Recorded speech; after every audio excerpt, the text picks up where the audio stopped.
243 सीटों पर तैयारी कर रहे हैं, एनडीए तैयारी कर रहा है, एक पार्टी तैयारी नहीं कर रहा। जहां तक पार्टी का सवाल है तो अभी इसकी बात नहीं हुई है, इसकी वार्ता नहीं हुई है, इस पर कोई विचार अभी नहीं हुआ है।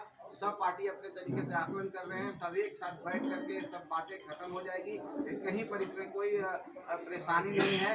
हम महागठबंधन नहीं है कि हम लोग लड़ते चलेंगे। कोई डिप्टी सीएम मांग रहा है, कांग्रेस वाले कह रहे हैं हम डिप्टी सीएम रहेंगे, वो कह रहे हैं हम डिप्टी सीएम। हमारा मकसद है जनता की सेवा करना, एनडीए को मजबूत करना, और उसके लिए हम लोग इस चीजों में नहीं पड़ते हैं। समय आने पर 2020 से अधिक सीटों पर लड़ेंगे। अब देखिए एक कोई उससे किसी से तुलना करने की जरूरत नहीं है। हर चुनाव अपना अपने तरीके से होता है, हर समय अपना तरीके का होता है। आप कितना मजबूत हैं, क्या कर रहे हैं और उस समय की क्या परिस्थितियां हों, उस पर डिपेंड करता है। हम 2020 पीछे छोड़ चुके हैं, हम आगे डिजिटल इंडिया और समृद्ध भारत और समृद्ध बिहार की बात कर रहे हैं, इसलिए उससे हम महाजुटान कर रहे हैं तो आकलन तो किया ही होगा। देखिए महाजुटान हम कर रहे हैं तो क्या सीटों के लिए कर रहे हैं? हम तो चाह रहे हैं कि हमारे लोग जिनके लिए हम काम करते हैं वो जागरूक हैं। हम चाह रहे हैं कि उन लोग आकर के देखें, उन लोग अपने अधिकार की बातें करें। हम बहुत सारे नेताओं को भी आमंत्रित करने जा रहे हैं। महादलित में जितनी समाज में जितनी जातियाँ हैं उन लोग को भी हम कोशिश कर रहे हैं कि आइए मंच पर, उनसे भी वार्ता कर रहे हैं। आप अपनी बातें को रखिए। तो ये जागरूकता एक अभियान आप कर सकते हैं। एक समाज में आगे बढ़ने के लिए राजनीतिक रूप से प्रेरित जब तक समाज नहीं होगा तब तक अपने हक अधिकार के बारे में आरजेडी के विधायक सर जीत है, उन्होंने कहा है कि अगर वो इस तरह की शक्ति प्रदर्शन नहीं करेंगे तो 5 सीट देंगे नहीं। अब सर्वजीत जी के बारे में मैं टिप्पणी नहीं कर सकता हूँ। अब सर्वजीत जी भारतीय जनता दल में है, अपना सीट बचा ले तो बहुत बड़ी बात है। हम लोग की तरफ ना देखें, हम लोग अपना काम करें।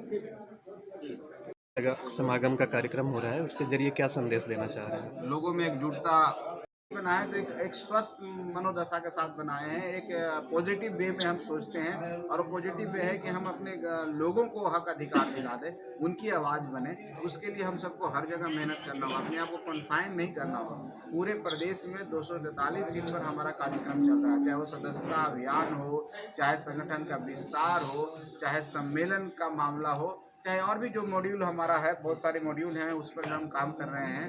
तो ये कार्यक्रम सब जगह चल रहा है। हाँ, एक बात हो सकता है कि कहीं ज़्यादा हम प्रभावी और कारगर तरीके से हैं, कहीं पर कम प्रभाव है, लेकिन हम जहाँ कम प्रभाव हमारे हैं, जहाँ हम संगठन थोड़ा सा कमज़ोर है, उसको भी हम लोग फोकस कर रहे हैं। प्रदेश अध्यक्ष जी हमारे लगे हुए हैं और चिन्हित किए हैं कि कितने जिलों में हम कहीं पर कुछ कमज़ोर दिखते हैं। तो हाँ, सबसे पहले क्या कारण है तो हम जिलाध्यक्ष को बदल सकते हैं, फिर अच्छे जिलाध्यक्ष को खोज रहे हैं। तो हम 243 पर पूरी तरह से चुनाव से पहले एकदम तैयार रहेंगे, मुस्तैद रहेंगे। जब तक तैयार हम मुस्तैद नहीं रहेंगे, जब तक हम 243 सीट पर एनडीए की जीत नहीं करवा सकते हैं। इसके लिए हमको तैयार है रहना होगा और उसकी तैयारी कर रहे हैं।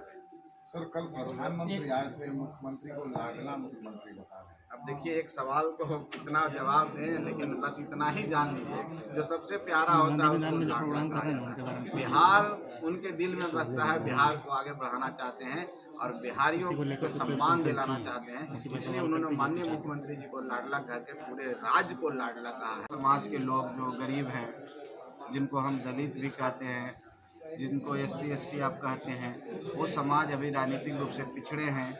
अभी तक वो परिपक्व नहीं हुए उतना, अभी उनके अंदर वो जागरूकता नहीं आई है। दलित समागम एक ऐसा प्लेटफॉर्म है, एक ऐसा माध्यम है जो स्ट्रॉन्ग मैसेज जा रहा है उनके बीच में, गरीबों के बीच में, दलितों के बीच में।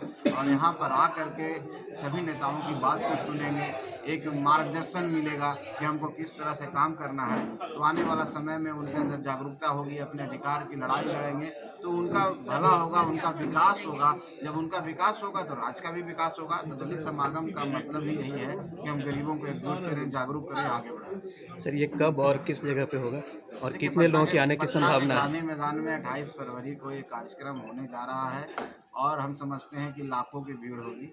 और हमने जो तैयारी की है, हम जिस तरह से फीडबैक ले रहे हैं गाँवों में और जाकर के ज़िलों में, वहाँ में जो उत्साह है लोगों को, भारी संख्या में लोग स्वतः आने के लिए जा रहे हैं। ट्रेनों में भर के आएंगे, आप देख लीजिएगा, बसों से भी आएंगे। जिनके पास जो साधन है, गरीब जिस तरह से, क्योंकि गरीब व्यक्ति को बहुत चीज़ों का ज़रूरत नहीं होता, वो एक पोटली ले लेते हैं, सत्तू बांध लेते हैं और चल देंगे। तो ये जागरूकता आ गई है, हम समझते हैं बहुत बड़ी बात है। और हम समझते हैं कि आने वाला समय बिहार के लिए एक शुभ संकेत लेके आ रहा है। मतलब ये हम पार्टी का चुनावी आगाज वहाँ से होने जा रहा है, ये समझा जा सकता है? चुनावी आगाज तो हम लोग बहुत पहले से कर चुके हैं, वो एक कड़ी है, बाकी इसके अलावा कुछ नहीं।